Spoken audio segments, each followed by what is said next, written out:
अरिहन्ताणं नमो सिद्धाणं नमो आयर्याणं नमो वज्रायाणं नमो लोय सव्वसाहूणम्।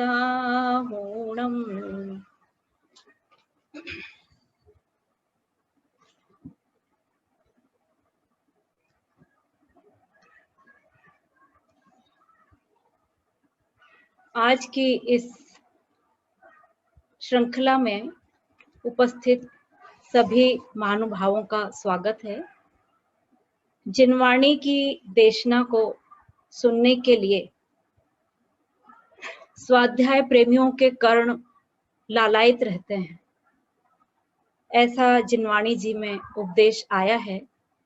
और आचार्य गुरुवर तारण स्वामी ने इस बात को बहुत अच्छे से अपने हर ग्रंथ में समझाया है। हमारा जो विषय चल रहा है वह है खातिका विशेष जी ग्रंथ के उपलक्ष्य में भाव भ्रमण के कारण। अब जो भाव भ्रमण की हमारी बातचीत चल रही थी, कल मैंने आपको एक काम दिया था कि 24 घंटे का समय है, आपने चिंतन किया होगा 24 घंटे में हम कितने विकल्प करते हैं और उनमें से कितने विकल्प ऐसे होते हैं जो हमें मोक्ष में ले जाने वाले हैं, कौन से विकल्प ऐसे हैं जो संसार में लाने वाले हैं, और कौन से विकल्प ऐसे हैं जो संसार में तो लाते हैं, दुर्गति में लेकर जाते हैं। बहुत तरह की बातें हैं। आचार्य सद्गुरुदेव तारण स्वामी ने, जो कि संवत 1505 से संवत 1572 तक अवस्थित रहे और 14 ग्रंथों में एक एक शब्दों को बहुत सोच समझ कर गूंथा है उन्होंने। और 14 ग्रंथों की विशेषता आपको मैं बताऊं कि एक भी ग्रंथ ऐसा नहीं है जिसका दूसरे ग्रंथ से कोई लिंक ना हो। यदि सूत्र रूप में उन्होंने गद्य ग्रंथ लिखे हैं, जैसा कि मैंने कल बताया था आपको कि जो गद्य होता है वो पद्य की कसौटी होता है। पद्य में जो भाव भरे जाते हैं उनको साबित करने के लिए गद्य लिखा जाता है। तारण स्वामी ने 3 ग्रंथ गद्य में लिखे हैं। ऐसा परिपक्व ग्रंथ जो संवत 1505 में तो नहीं लिखा होगा उन्होंने, 1520 में भी नहीं लिखा होगा शायद, क्योंकि अभी हमको कोई प्रमाण उसके नहीं मिलते हैं कि किस अवधि में उन्होंने कौन सा ग्रंथ लिखा है, पहले कौन सा लिखा, बाद में कौन सा लिखा, कुछ भी नहीं पता है। लेकिन अभी मैंने एक बार कोशिश की थी कि मैं 14 ग्रंथों में जितने शब्द आए कम से कम उनको गिनकर तो देखूं। तो मैंने आपको कल बताया था खातिका विशेष जी में 420 शब्द हैं और जो हस्तलिखित प्रति मिलती है 3.5 पेज की मिलती है। और उसको हम ग्रंथ क्यों कहेंगे, ये भी हमने पहली कक्षा में इसको प्रमाणित कर दिया, ग्रंथ क्यों कहेंगे। अब हम एक चीज और प्रमाणित करेंगे। आचार्यों ने क्या कहा है कि जो शास्त्र होते हैं, जिनवाणी होती है, वो क्या होती है, किसको हम जिनवाणी कहेंगे। तो जिनवाणी हम किसको कहते हैं भाई, जो जिनवर का उपदेश है उसको जिनवाणी कहते हैं। अब उसमें एक बहुत अच्छी परिभाषा दी गई है, क्योंकि जैन शासन में जितने शब्द रखे जाते हैं वो अन्य अर्थ देने वाले नहीं होते हैं, सटीक अर्थ वाले होते हैं वो। और उन शब्दों से जैन सिद्धांतों का विरोध नहीं होता, पूर्वापर विरोध नहीं होता है। कोई भी शब्द आप रख दो, उस एक शब्द की आप व्याख्या करेंगे तो आप जैन सिद्धांतों की ही व्याख्या करेंगे, ऐसा रहता है। तो जिनवाणी किसको कहा है, आगम किसको कहा जाता है, आप्त की वाणी को आगम कहते हैं। और आप्त किसको कहते हैं, आप्त किसको कहते हैं भाई, जो कृतकृत्य हुए हैं, जिनके समस्त कर्मों का नाश हुआ है, वे सच्चे देव।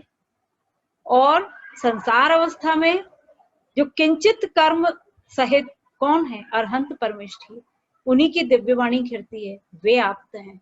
और आप्त की परिभाषा भी बहुत सुंदर है।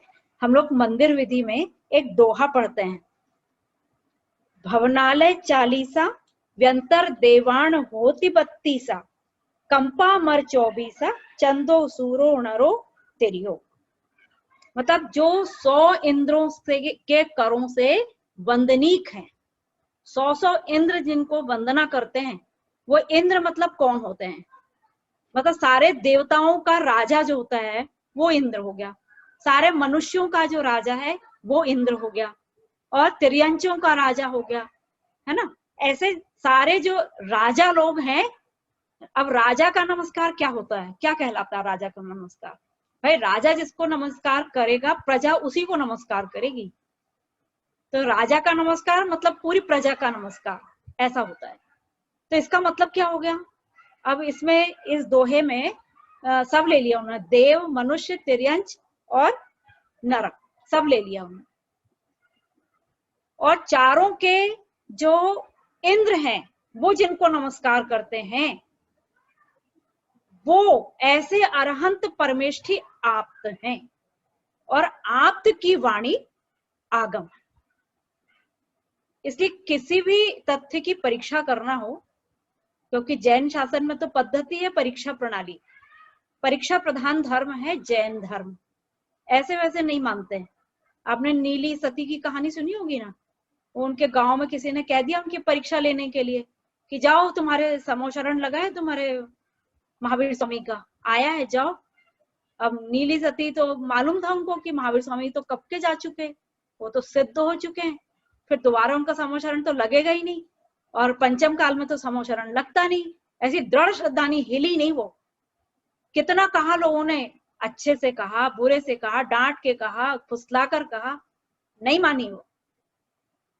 जैन शासन की पक्की भक्त थी वो, अटल श्रद्धानी नहीं।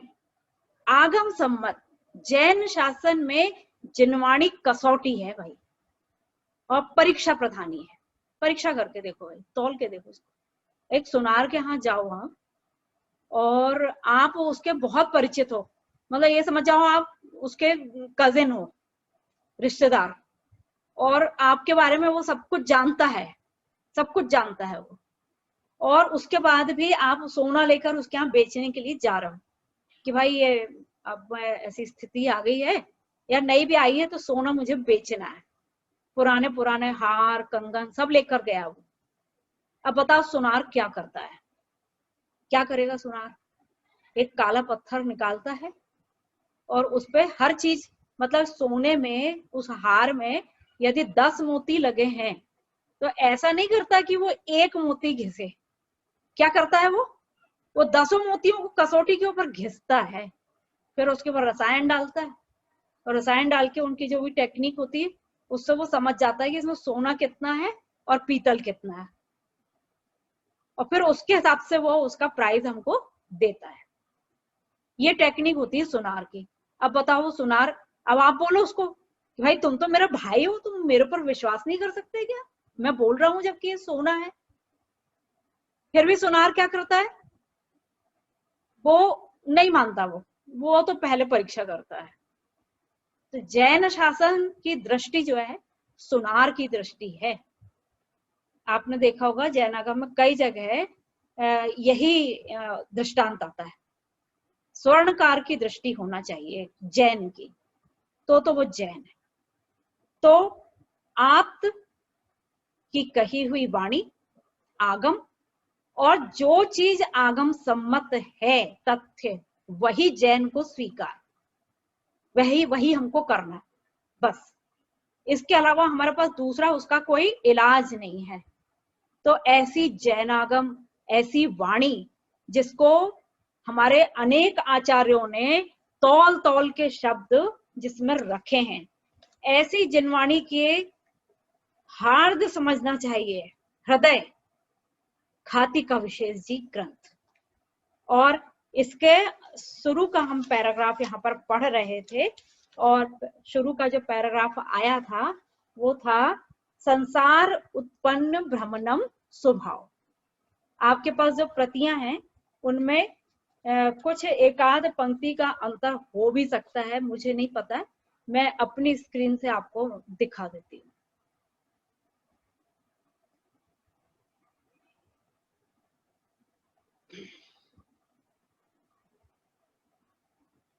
ये तो मूल प्रति है हस्तलिखित, आप देख रहे हैं।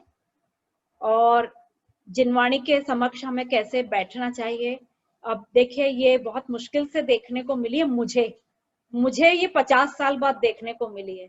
आपको अभी मिल रही है साक्षात। एक बार नमन तो करें और जयकारा भी करें और सावधान होकर बैठें।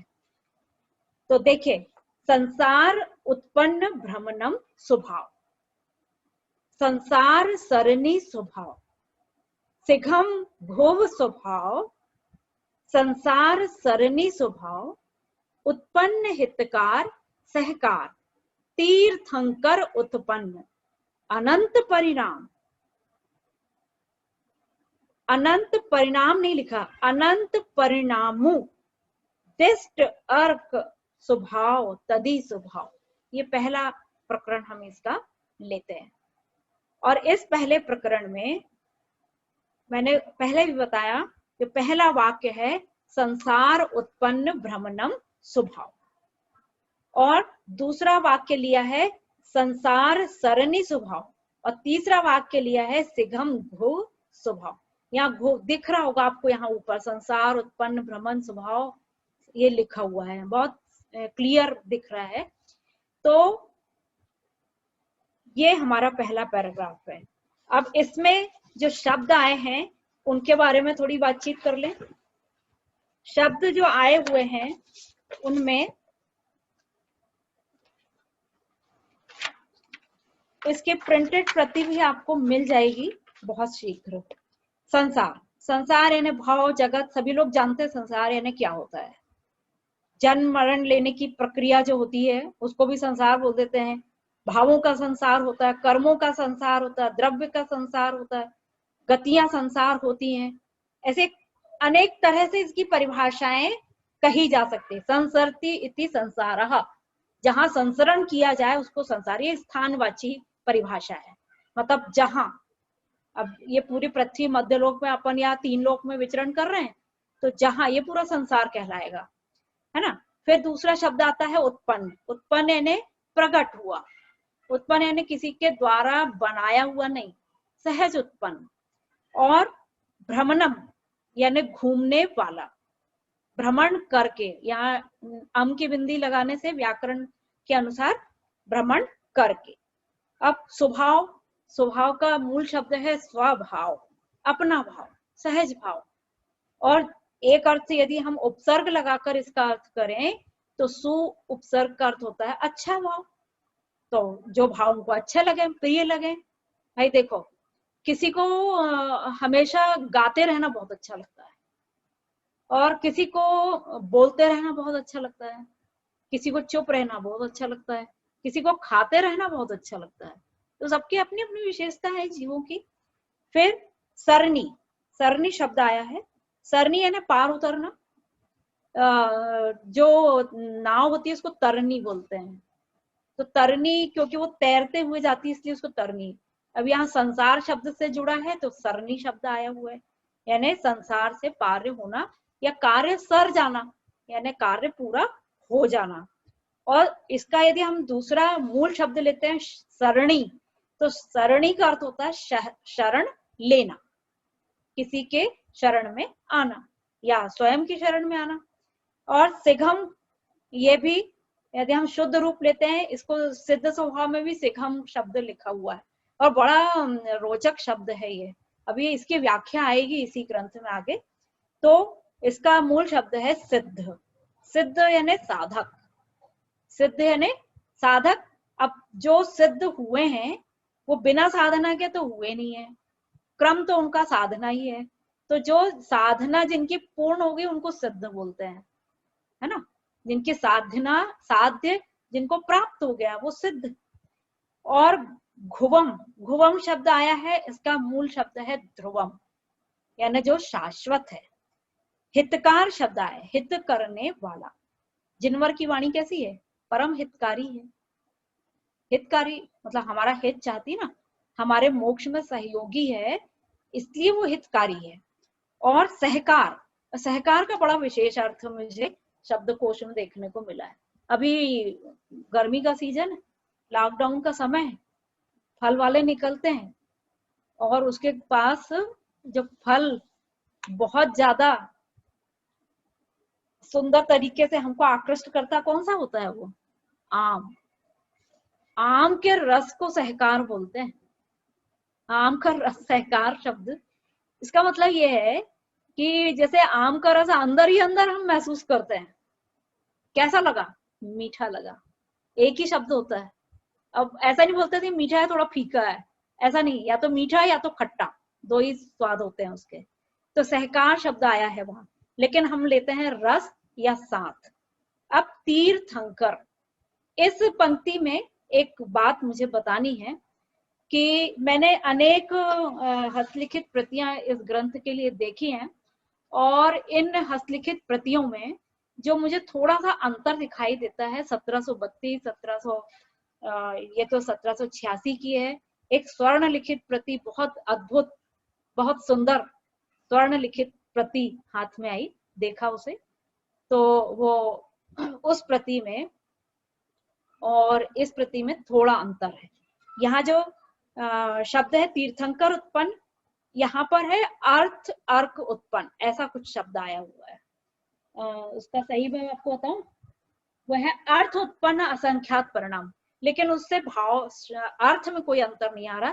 तीर्थंकर का अर्थ क्या होता है, तीर्थंकर, हम तीर्थंकर बोलते हैं 24 तीर्थंकर, मतलब रूढ़ हो गया वो 24 जो है हमारे परमात्मा अरहंत होंगे, अरहंत से सिद्ध होंगे, वो पंच कल्याणक जिनके होते हैं वो तीर्थंकर, या जिनको तीर्थंकर प्रकृति का बंध हुआ है वो तीर्थंकर। लेकिन तीर्थंकर शब्द का जो अर्थ होता है वो है अद्भुत है। शब्दकोश में संधान करें तो मिलता है कि जो संसार से थक कर तिर गए हैं उनको तीर्थंकर कहते हैं। बहुत ही अद्भुत है। और थकना मतलब क्या होता है, थकना है ना, परेशान होना नहीं होता है। थकना का मतलब है कि नहीं चाहिए हमको ये सब, अब नहीं चाहिए, अब बहुत हो गया, अति हो गई, अति सर्वत्र वर्जित, अति हो गई, इस तरह से छोड़ देते हैं। तो ऐसा भी हम अर्थ लेंगे यहाँ पर। और जो तीर्थंकर हैं वो तो रूढ़ अर्थ लेंगे ही, और अनंत परिणामों मतलब असंख्यात परिणाम, वही अर्थ आएगा, असंख्यात परिणाम। अभी मैंने आपको कहा था 24 घंटे में कितने परिणाम होते हैं, 24 घंटे में हो गए असंख्यात, और अभी तो हम कितने भावांतर से ये परिणाम करते आ रहे हैं, तो असंख्यात असंख्यात गिनती भी नहीं हो पाएगी भाई। परिणाम, परिणाम, तो इसके भी दो अर्थ हैं। परिणाम यानी वो हमारे भाव विकल्प है ना, और परिणाम यानी फल नतीजा, मतलब एक अवस्था से दूसरी अवस्था को प्राप्त करना, और एक अवस्था से दूसरी अवस्था को प्राप्त करने का नाम ही परिवर्तन है, और परिवर्तन का नाम ही संसार। देखिए कितने जुड़ते हैं एक दूसरे से शब्द।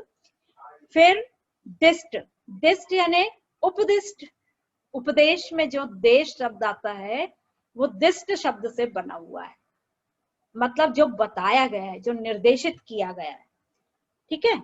और उपदेशित, प्रतिपादित कहा है, आप तो वाणी जिसको हम कहेंगे, पादिष्ट यानी आदेश प्राप्त, हमारे जिनवरों ने जो आदेश हमें किया है वो दिष्ट। अर्क, अर्क यानी आत्मा, अर्क यानी सूर्य, और अर्क यानी केवल ज्ञान। बहुत सारे अर्थ हैं अर्क शब्द के, और अर्क शब्द तो तारण स्वामी को इतना अधिक प्रिय था कि उन्होंने अर्क शब्द से तो कितनी सारी फूलनाएं लिख डाली हैं। ऐसा अर्क शब्द, मतलब उनको उस अर्क शब्द से दूसरा शब्द पसंद ही नहीं था। सूर्य भी लिख सकते थे वो, रवि लिख सकते थे, हाँ रवि भी लिख सकते थे, नहीं, लेकिन उन्होंने कौन सा शब्द पकड़ा, अर्क, यानी कहने में भी कितना कोमल है ये शब्द। और अर्क यानी आत्मा, उसका एक अर्थ आत्मा भी होता है। और यदि रवि शब्द लेते तो केवल सूर्य ही उसका अर्थ होता, लेकिन अर्क शब्द का अर्थ हम देखते ना, वो आप देखे जो औषधि देते हैं आयुर्वेद वाली, उसमें वो लिखा रहता है गुलाब का अर्क, अजवाइन का अर्क। अर्क मतलब क्या? अर्क मतलब सार, सार का भी सार। जैसे सुनार की दृष्टि में वो शुद्ध स्वर्ण है, वैसा अर्क, वैसा शुद्ध अर्क जो है वो शब्द यहाँ पर लिया है। और एक अर्थ होता है इसका 12 की संख्या, और स्फटिक भी इसका अर्थ होता है। स्फटिक का एक वो होता है, एक रत्न होता है स्फटिक। अभी तो बहुत मुश्किल से मिलता है, लेकिन हमको हमारे जैनागम में जो प्राचीन जो मंदिर हैं उनमें स्फटिक की प्रतिमाएं विराजमान है। राजा राम और रावण का जब युद्ध हो रहा था तो उस समय अष्टानी का पर्व पड़े बीच में, और रावण को तो आप जानते ही हैं, वो बहुत ज्यादा मतलब परम भक्त और सम्यक, मतलब वो पूजा के मामले में बिल्कुल पीछे नहीं हटते थे, और जिन दर्शन करना उनकी पहली शर्त थी, और जिन दर्शन के आगे किसी को वो दर्शन नहीं करते थे, किसी के आगे नमस्कार नहीं करते थे। तो एक बार जब मौका पड़ा था किसी के सामने नमस्कार करने का, राक्षस किसी के, ऐसा कोई प्रसंग याद नहीं है मुझे, तो उन्होंने क्या कर लिया था, उसका तोड़ निकाल लिया था, अपनी अंगूठी के नग में उन्होंने जिन प्रतिमा विराजमान कर ली थी और उसको नमस्कार कर लिया था। लेकिन मैं आपको दूसरा उदाहरण दे रही हूँ। तो अष्टानी का पर्व जब पड़े तो लंका में उन्होंने एक भव्य मंदिर का निर्माण किया। रावण की विशेषता थी कि जितने पर्व आते थे एक नया मंदिर बनता था, और उस मंदिर में 8 दिन के लिए युद्ध विराम किया गया, और 8 दिन उस रावण को वहां पर पूजा भक्ति करने से कोई रोक नहीं सकता था, कोई बाधा नहीं पहुंचा सकता था। और इसके लिए उन्होंने स्फटिक का वहां पे वो मंदिर बनवाया है, ताकि वो आर पार दिखता रहे लोगों को कि रावण यहाँ पूजा कर रहे हैं, तो कोई यहाँ पे बाधा ना पहुंचाए। ऐसा सुंदर कैसा रहा होगा। तो चारों तरफ से कांच और दर्पण वहां लगे हुए थे। ये तो जिन मंदिरों की विशेषता है कि जिन मंदिरों में दर्पण होते हैं, ताकि आप अपनी छवि उसमें देख सकें और भगवान की छवि, और वहां पर निज दर्शन कर सकें। तो ये प्रसंग के साथ आ गया तो बोलने में आया। तो अर्क का अर्थ स्फटिक भी होता है, और स्फटिक बहुत ही आर पार दिखने वाला एक रत्न होता है। एक शब्द आया है इसमें, बार बार आएगा इस ग्रंथ में, वो है तदी। तो तदी शब्द होता है तदा, यानी तब और उस समय, ये 3 अर्थ उसके होते हैं। तो जब कहीं तदी शब्द आए तो ये ऐसा है, वो यदि हम जाते तो तुम आते, ऐसा हम प्रयोग करते हैं ना, इंग्लिश में भी सिखाते हैं। तो भाई बादल आएंगे, यद्यपि बादल नहीं आए इसलिए वर्षा नहीं हुई, तो यद्यपि और इसलिए ऐसा शब्द प्रयोग होता है। ऐसा यहाँ पर नारायण स्वामी ने तदी का प्रयोग किया है, तदी शब्द का। तो ये जो 4 लाइन हमने पढ़ी है उनके ये शब्दार्थ हैं। अब इन शब्दार्थों से हम देखते हैं कि गुरुवर कहना क्या चाहते हैं, क्या कहना चाहते हैं भाई वो। तो देखिए क्या कहना चाहते हैं, संसार उत्पन्न भ्रमणम स्वभाव। तो यहाँ पर जीव की हमको जोड़ना पड़ेगा, क्योंकि भ्रमण तो भाई किसका हो रहा है, जीव का हो रहा है, और हमको इष्ट किसकी चर्चा है, जीव की चर्चा है। भाई हम अजीव की चर्चा क्यों करेंगे, धर्म का मोक्ष क्यों करेंगे, हम अधर्म का मोक्ष क्यों करेंगे, आकाश काल इनकी क्यों चर्चा करेंगे, जीव की करेंगे। तो संसार उत्पन्न भ्रमणम स्वभाव, यानी जीव की भ्रमण प्रवृत्ति से संसार जन्म मरण का चक्र उत्पन्न हुआ है। अब जीव की भ्रमण प्रवृत्ति कैसे हो गई भाई, ये सेंटेंस अकेला यदि बोल दिया जाए ना, अनेक विरोधी खड़े हो जाएंगे। ऐसा कैसे बोल सकते हैं आप, जीव स्वयं भ्रमण नहीं करता है, जीव ने कहाँ भ्रमण किया, आत्मा तो अविनाशी और वो है, वो कैसे भ्रमण करेगी। ऐसे अनेक प्रश्न आ सकते हैं, बहुत सारे। आप खोजिए, 24 घंटे का समय है, अगली कक्षा तक आप अपने मन में ये प्रश्न रखिए इस वाक्य के ऊपर, क्या ये ऐसा वाक्य उन्होंने कहा है कि जीव की भ्रमण प्रवृत्ति, यदि जीव की भ्रमण प्रवृत्ति है तो मोक्ष कैसे हो सकता है। तो इसका मतलब ये वाक्य जो है ये पूर्व पर विरोधी हो जाएगा। लेकिन नहीं, क्यों नहीं होगा, उसका कारण देते हुए अगला वाक्य आता है ना। वाक्य को भी हम सन्निधि के साथ ग्रहण करते हैं, ऐसा नहीं कि एक वाक्य का एक ही अर्थ ले लिया, उसको वहीं विराम दे दिया, ऐसा नहीं। अगला वाक्य क्या है? संसार सरनी स्वभाव। यद्यपि, यद्यपि जीव का स्वभाव कैसा है? संसार से सर जाने का स्वभाव है, पार जाने का स्वभाव है उसका। उसके बाद भी वो कहाँ अपनी प्रवृत्ति, स्वयं की प्रवृत्ति, प्रवृत्ति मतलब अपनी चेष्टाओं के कारण कहाँ भ्रमण कर रहा है? संसार में भ्रमण कर रहा है। और तीसरा एक वाक्य आया है, सिघम ध्रुव स्वभाव। और उसका स्वभाव कैसा है भाई? भाई उसका स्वभाव संसार में भ्रमण करने का नहीं है, और संसार से पार जाने का भी उसका स्वभाव नहीं है। उसका स्वभाव तो कैसा है? सिद्ध स्वभाव है, शाश्वत ध्रुव है वो। अब यहाँ पर वो शाश्वत ध्रुव तत्व की बात करते हैं।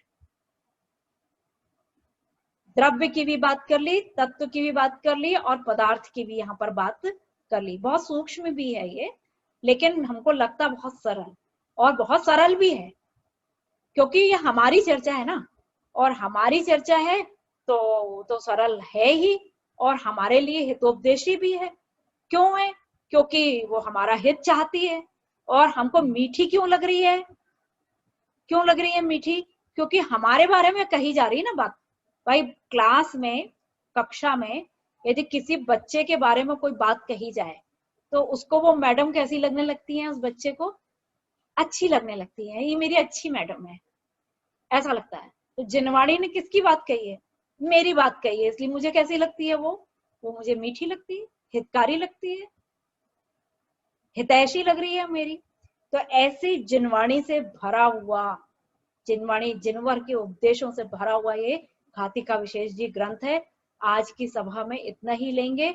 अगले क्रम में हम देखेंगे कि ये जो 3 वाक्य आए हैं, इसमें ये संसार भ्रमण के कारण, यानी भाव भ्रमण के कारण का ये 3 शब्द हैं, भाव भ्रमण कारण।